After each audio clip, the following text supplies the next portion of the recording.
I came from a family of four boys, and it was a good growing experience.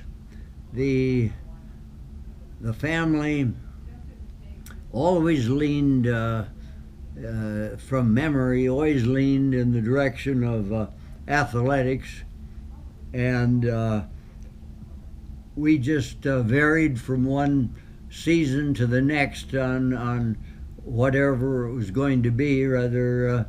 Rather we'd start with football in the fall and go to the basketball, and then to track and field. Why, we just followed suit.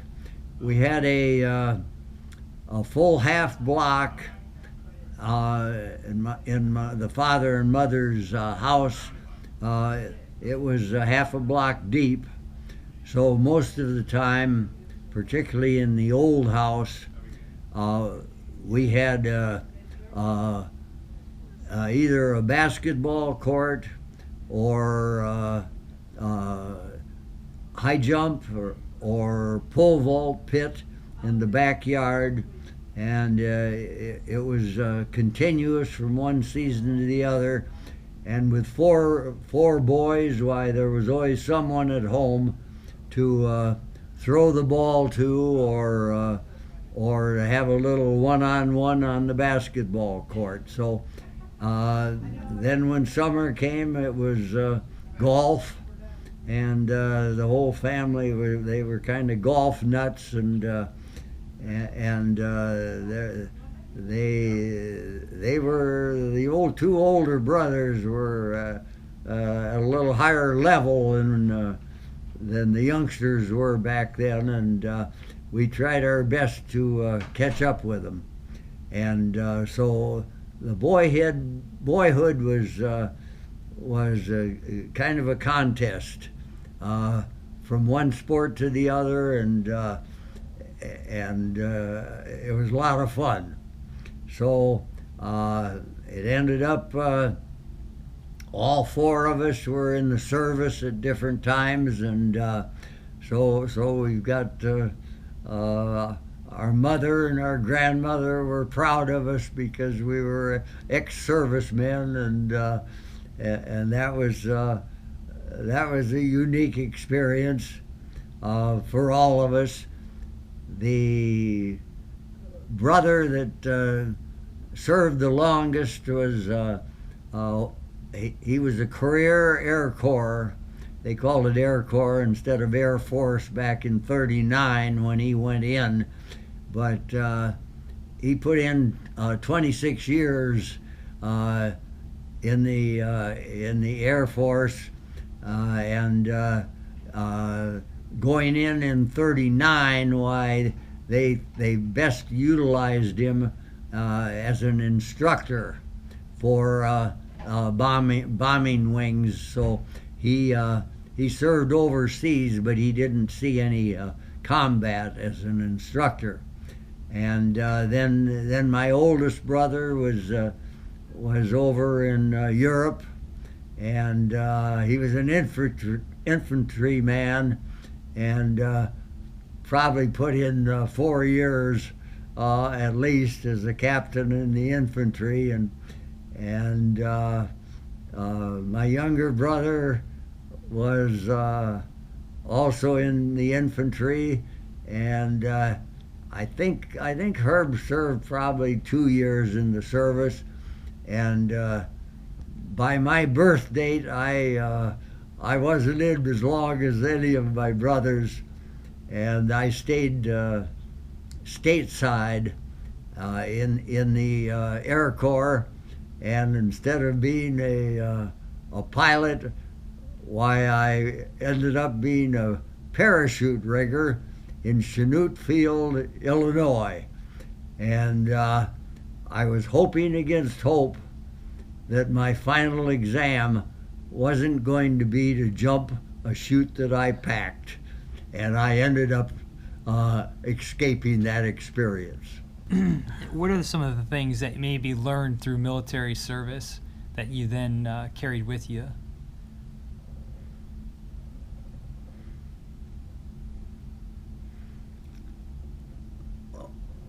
it would be that there's a right way and a wrong way to do every experience that you encounter in life. And the service branches must be aware of this, because they entrench in a person's mind that on every occasion there will be a right and a wrong. And I think the service teaches you that you always want to be right.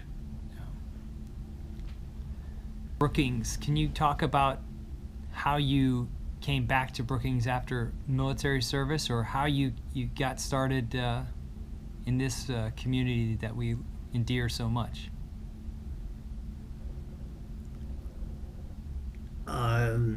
Yes.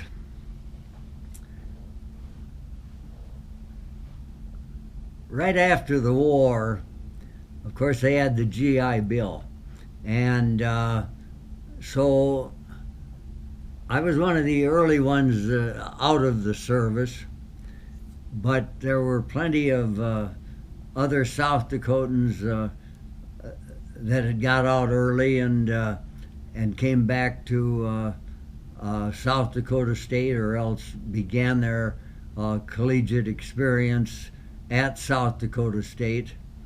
And it was quite a different time for all of those with the many varied experiences in the service. It was a different time for them in their lives, and many of us didn't know how to react to the newfound freedom and to college activities and studies. And so I only attended SDSU 1 year, and I transferred to the University of Minnesota, and it was mainly with the intent to be a better student, to put my life on a different plane than what I was experiencing back in my hometown. And so 6 months before graduation at Minnesota, why, I married my high school sweetheart, and she supported me until graduation, and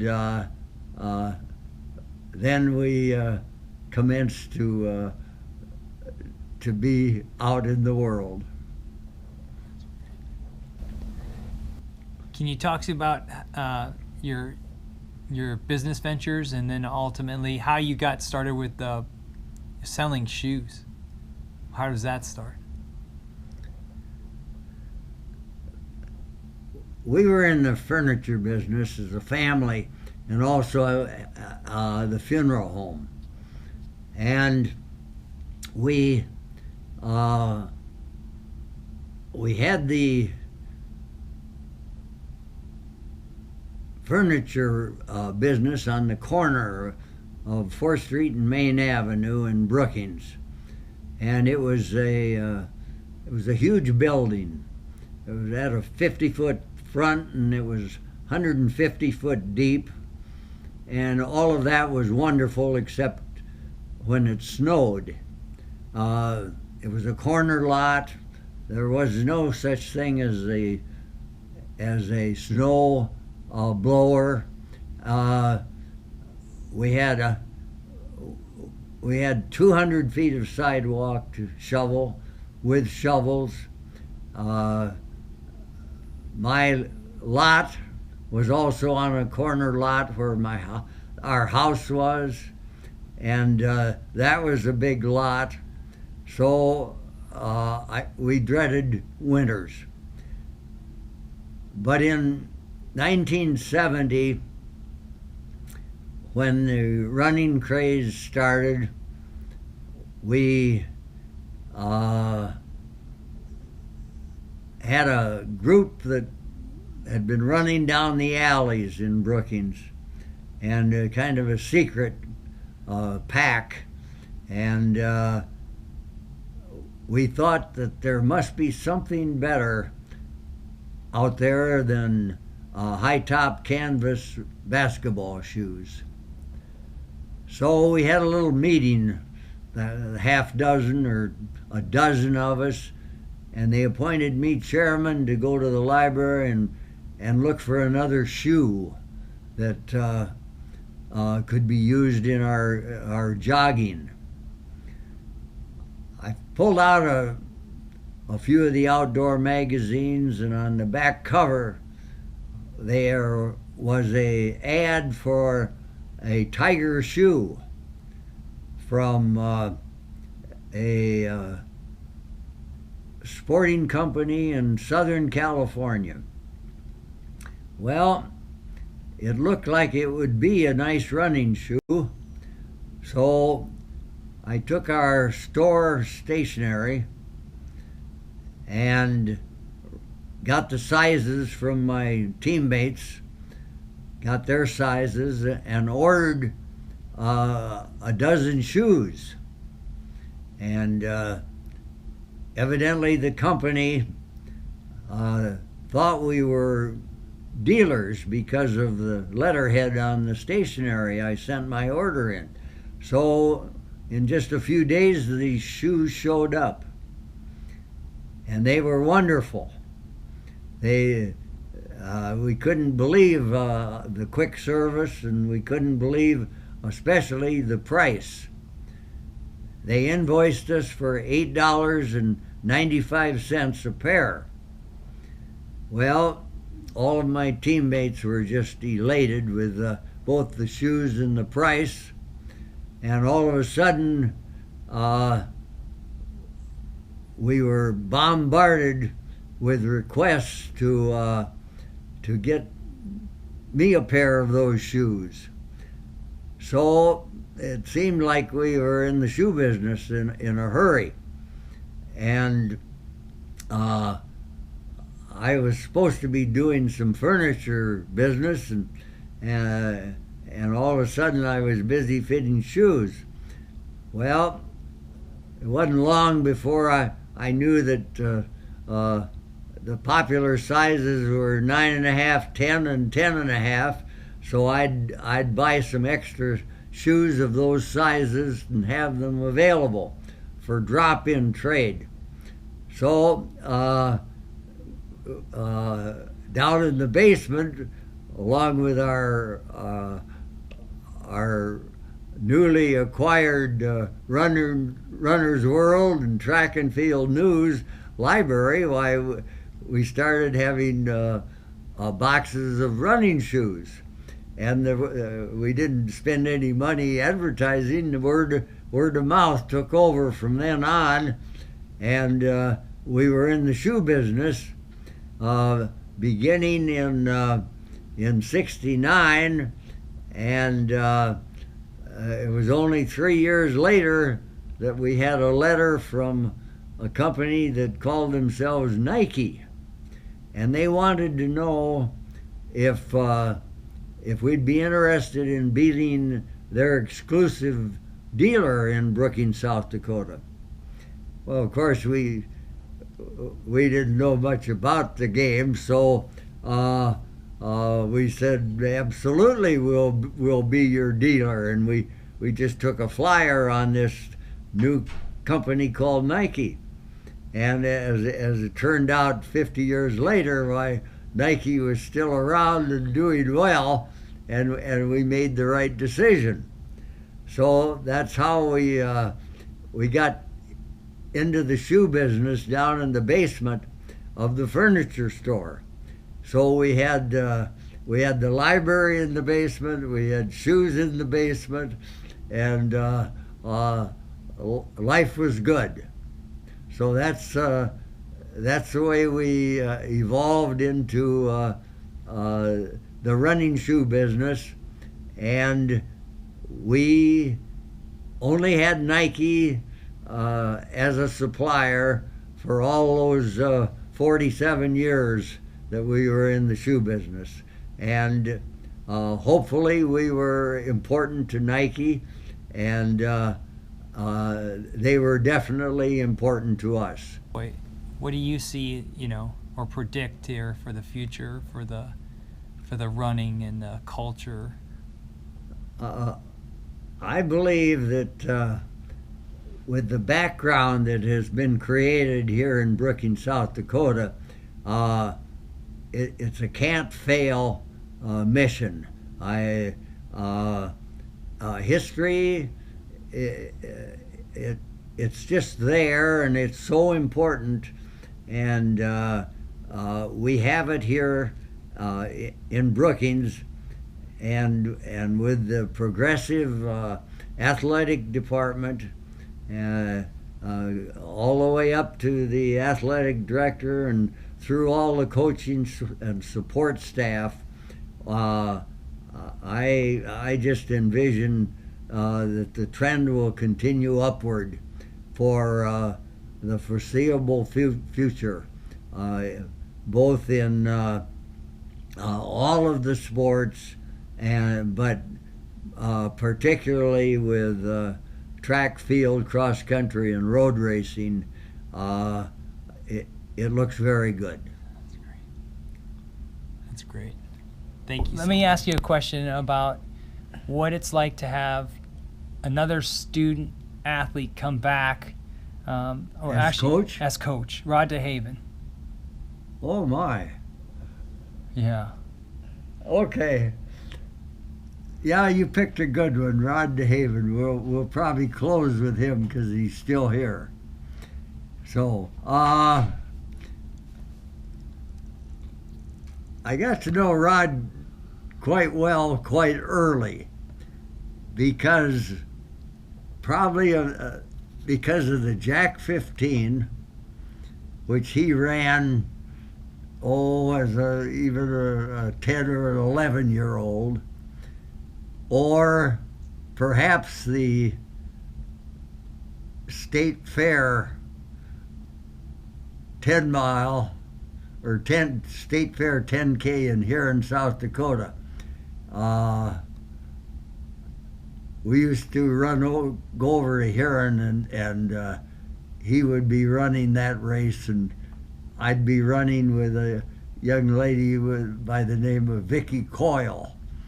And DeHaven likes to tell the story about he knew that we were coming, and he didn't want us to pass him, but he knew that we were going to. And so those were the early days with Rod DeHaven. Rod had ran many races later on in his high school and college years with our Prairie Strider racing team.